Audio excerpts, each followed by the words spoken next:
They're wacky, they're loud, but most of all, they're proud. Welcome to MsMojo, and today we're counting down our picks for the top 10 The Proud Family episodes. Before we begin, we publish new content every day, so be sure to subscribe to our channel and ring the bell to get notified about our latest videos.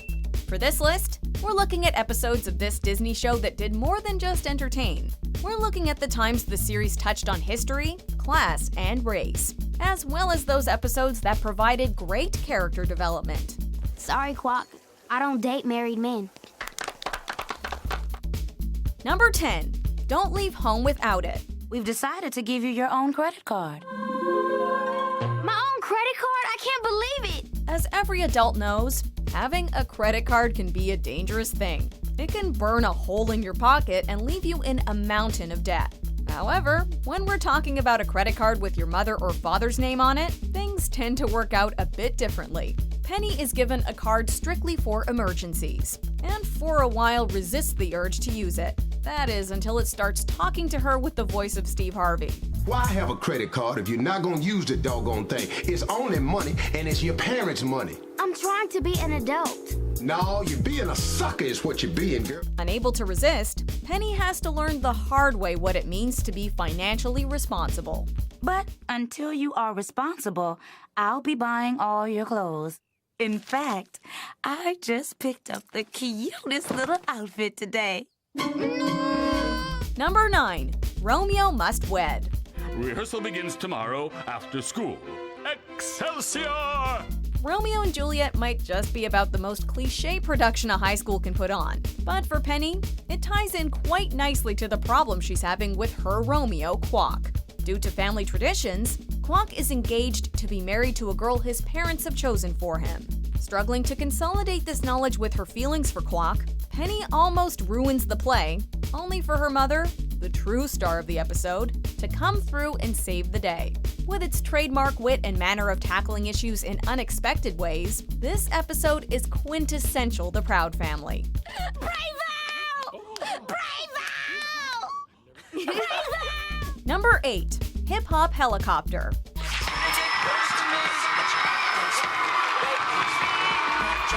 Penny and her friends enter and win a dance competition as the group LPDZ. Instead of focusing on the group's dance talent, all anyone can talk about is their outfits, with their parents banning them from wearing them again.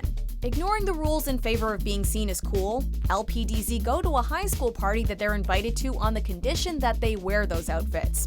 With a very gentle nod to the sexualization of young girls, The Proud Family gives us both an enjoyable episode and a thoughtful one, as the girls figure out what is and isn't worth doing for 15 minutes of fame. Okay, the guys say you're tripping. Us? They're the ones tripping. Yeah, all they want to do is, well, I don't know exactly what they want to do, but we're not doing it. Guys, look, grow up. Number 7. 7 Days of Kwanzaa. Baby girl, you're about to be schooled in the art of giving. All set? Now let's go fishing. While the central narrative of most episodes focuses on Penny, her friends, and their exploits, every now and then another member of the Proud Family really gets to shine. 7 Days of Kwanzaa is one such episode.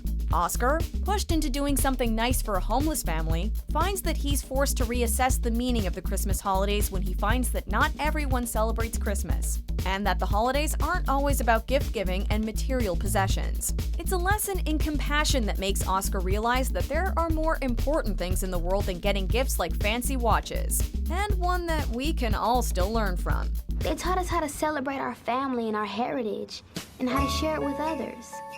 But most important of all, they made me realize how lucky we are to have each other. Number 6. The Altos. We're the Altos. Cool, you're a singing group that robs from the bad and gives to the good. Shoo, the Altos jack everybody. In this episode, a new group of bullies enters the scene, stealing money from Penny and her friends. When Stinky joins the Altos and helps them cheat in a competition, Penny and company become understandably concerned about what's happening to their friend. This episode teaches a lesson about being able to talk about your problems and your emotions, instead of resorting to acting out to deal with them. It's also an important reminder that your support network can comprise of anyone: friends, family, even the parents of friends. Thankfully, when Sticky sees how much he means to everyone, he turns his back on his bullying group of new friends. Bad timing. Our taste testers are indisposed right now. Clean up and R&D! Yes, sir, Mr. Proud. Number 5. Makeover. The chain triplets do that. I need a makeover from you. You want a makeover? Do I look like I need a makeover? The Gross Sisters are the blue-skin trio of bullies who keep stealing lunch and money from Penny and her friends. Undeniably scary and intimidating though they might be, that doesn't mean they don't experience the same insecurities as everyone else. When Olay, the muscle of the trio, is given a makeover by Penny at the insistence of her sister Nubia, the power dynamics in the group shift. It's a cute take on what it means to fit in at school, and an important lesson about changing yourself to meet the expectations of other people. But you can't live your life according to what I say or what your sister says. You need to be your own woman. It also reminds viewers that you can't always change people, but that a little kindness does go a long way. I guess some things never change, huh, Penny? Maybe, maybe not. Number 4. Penny Potter. Thought I smelled some Old Spice. It's a wonder you can smell anything with that bush growing out of your nose. When Sugar Mama's sister Spice turns up at the Proud family home, things between the two become fraught with tension. With her sister there, Sugar Mama has to acknowledge that she was overlooked as a child because of Spice's special powers, and that she treats her own children the same way her parents treated her and her sister. While Spice's charisma shines through, Sugar Mama is angry and bitter, and it's up to her to make her family realize that her sister is nothing but a fraud. Spice preys on the insecurities of children and adults alike to help her business grow. And that's why you don't mess with Sugar Mama. Whoever said family was simple? I'm sorry, Spice, but I'm not gonna let you rip off my son. Not today. What do you care? You don't even like him. Doesn't mean I wouldn't protect him from the likes of you. Number 3. The Party. Daddy, will you please sit down so I can make my presentation? Presentation? I thought it was a movie. Oscar, just sit down. In typical teenage fashion, Penny has more than a few things to complain about when it comes to her parents' rules. In this episode, it's all about the fact that her parents have not let her throw a house party. So when she finally convinces them, she goes all out, only to face disappointment when no one turns up. It turns out that La Cienega has convinced people that Jennifer Lopez will be making an appearance at her party. And so Penny is forced to accept that her own party is a flop. Though she's understandably disappointed, with a little help from Lou Rawls, Penny learns from the experience. I love you, Penny! We were wrong! Number 2. She's Got Game. Okay, that's the problem with you little boys. You can't stand it when a girl beats you at a man's game. Sports teams are an important part of any school, and at Willie T. Ribbs Middle School, the boys flock to football as a way to show off their masculinity. When Penny decides she wants to play football alongside the boys, everyone is surprised, and more than a few people are discouraging. Others are outright hostile. Since the school has no girls' football team, it's decreed that Penny can play with the boys, only to find that the coach never puts her on the field. Struggling against the pervasive gender prejudice, Penny has to prove beyond a doubt that girls are just as capable as boys on any field of play. Wait a minute. Penny Proud comes out of nowhere and makes a spectacular diving catch. Touchdown Racers! Before we unveil our top pick, here are some honorable mentions. Yeah! I can't believe it. A triple play to end the game. The Believers have done it again. The Believers are going to the championship. We ain't scared of you. Get him, Olay.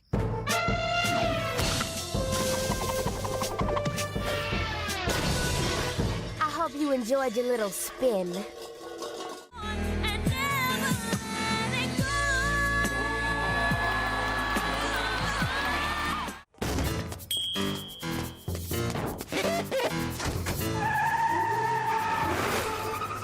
I'll be seeing you. And I'll be seeing you. I thought I told you no dating. It wasn't a date, Daddy. I told you I ran into him at the park. Number 1. I Had a Dream. In February 1976, Negro History Week became Black History Month. What's the chance of the month going back to just a week? Black History Month is a crucial part of any American high school education. But that doesn't make Penny and her friends any more enthusiastic about the assignments they're given.